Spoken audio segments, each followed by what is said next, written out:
শরীরে কিরম এনার্জি নেই, পেটটা মুখটা কিরম ফুলে আছে, কনস্টিপেশন হচ্ছে, ভীষণ ক্লান্ত লাগছে, এমনকি চোখের তলাটাও ফুলে গেছে। তার সাথে সাথে এটাও মনে হচ্ছে যতক্ষণ না 1 কাপ চা বা কফি খাচ্ছ ততক্ষণ চোখটা খুলে তাকাতেই পারবে না, কোনো এনার্জি পাবে না। আর তুমি এটাও মনে করো এটাই তো নর্মাল, প্রত্যেকটা বাড়িতে সকালবেলা এইভাবেই শুরু হয়। কিন্তু সত্যিটা হচ্ছে এটা কমন, বেশিরভাগ মানুষই করে, কিন্তু এটা একদমই নর্মাল না। সায়েন্টিফিক স্টাডি হয়েছিল হার্ভার্ড আর মেয়ো ক্লিনিকে। সেখানে দেখা গেছে মেয়েদের বেলি ফ্যাট কমার যে বড় স্ট্রাগলটা, বিশেষ করে 35 বছরের পরে, তার একটা বড় কারণ হচ্ছে ইলেকট্রোলাইট ইমব্যালেন্স আর হজমটা স্লো হয়ে যাওয়া। তুমি যখন সকালবেলা ঘুম থেকে উঠো তখন তোমার শরীরে প্রতিটি কোষ শুকিয়ে থাকে, তাদের জলের দরকার পড়ে। তখন তোমার হজমের যে এনজাইমগুলো সেগুলো সবচেয়ে দুর্বল থাকে, যেটাকে ডাইজেস্টিভ ফায়ার বলা হয়। এই কারণে তোমার মেটাবলিজমটাও তখন সারাদিনের মধ্যে সবচেয়ে লোতে থাকে। আর গাটের ভেতরে যে লাইনিংটা আছে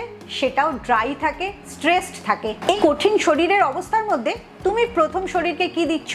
চা বা কফি। এই শুকনো শরীরে চা বা কফি যখনই ঢুকছে তখনই তোমার অ্যাসিড রিফ্লাক্স শুরু হয়ে যাচ্ছে। যাদের অ্যাসিডিটি আছে এটাও তার একটা বড় কারণ। তার সাথে সাথে গ্যাস হচ্ছে, শরীরটা ফুলে যাচ্ছে, ব্লটিং হচ্ছে, হরমোনাল ইমব্যালেন্স হচ্ছে, আর কর্টিসল হরমোন, যেটাকে স্ট্রেস হরমোন বলা হয়, সেটাও বেড়ে যাচ্ছে।